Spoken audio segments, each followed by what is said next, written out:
I still have this head and shoulders pattern that I'm still looking at, and it's come really close to the neckline, which is around 0.16. So, and I recently wrote an article about Dogecoin. So I'm honestly looking at a breakdown of this level, which would be really significant. And we honestly don't have a lot of price action retracements that I've seen here. Yeah, so I think, yeah, so now that I'm on the time frame, I think this level would be really crucial. If we break this level, we're coming down, which is this level as in 0.12. So we're coming down here, which is 23% lower after we break the neckline. And once we hit the 0.12 level, we should technically reverse.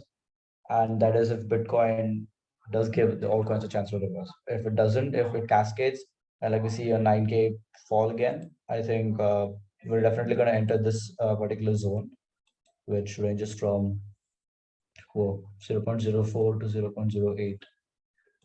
But I don't see it happening. I see this as like a short to medium term bottom, and we're going to reverse from here. So You see this as a currently as a low. yep. Okay. Something like this. Right, but if Doge wants to reverse now, I think it needs to produce a swing high above 20 cents, right? And then maybe we could see a lot of sideways action or like a slow and steady uptrend. But I don't see that happening given the outlook of the market right now. Well, I thought it was on the 17th, so that would have been Saturday, I guess.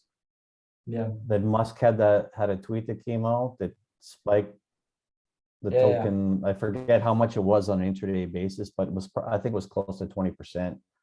But I'll just show my screen here if you don't mind. I found it. I was actually, usually I don't pay attention to the markets on a Saturday, but when I popped in just to see what was taking place, and I saw that I think at the time Dogecoin was up 17%. I was curious if it was going to close above May's descending trend line, and it didn't.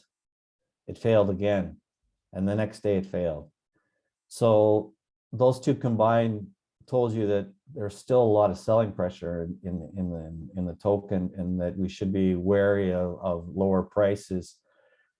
Of course, we're finding some price traction around the 200-day simple moving average. We saw the last time we touched there back on June 22nd, we had a significant bounce from there, which did give the impression that there was actually prominent or institutional investors that were participating and buying.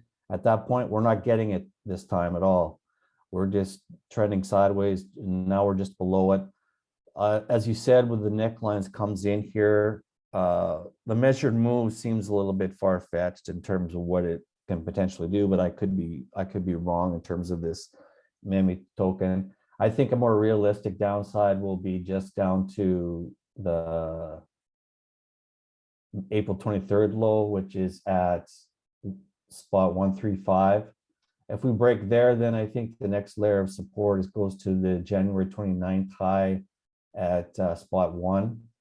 I think that's the maximum downside. That'd be about a 40% loss from current levels.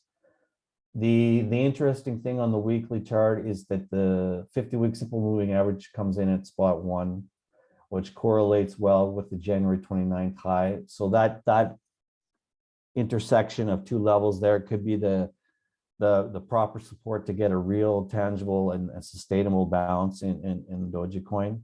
If we break below there, then we're exposed to spot 0.39, and then big time losses, catastrophic losses, I would call them after that. That confluence of the 50-week and the support is really good. I think that support, the confluence will really hold the prices up for a while if we see any catastrophic fall right now. Yeah, I think it's going to be pretty firm. That's sort of the first euphoric move for Dogecoin. That's January 29th at spot 1.0.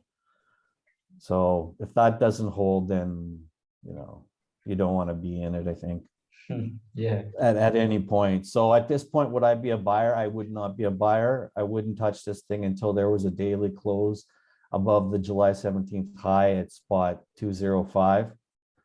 If you get a close above there, then I would entertain initiating position. You have solid support then with the descending main trend line, and you can hunt down and move to the 50-day moving average at spot 266. And then there's some resistance that comes into play here with price congestion going back, really going back to here. So along Yeah. this area also. So that would give you, I'll give you give or take, and this is not precise, but you'd still yield, let's say, a 30% gain from that pivot of July 17th, which is it's not portfolio shaking returns, but it definitely would make a dent in terms of returns.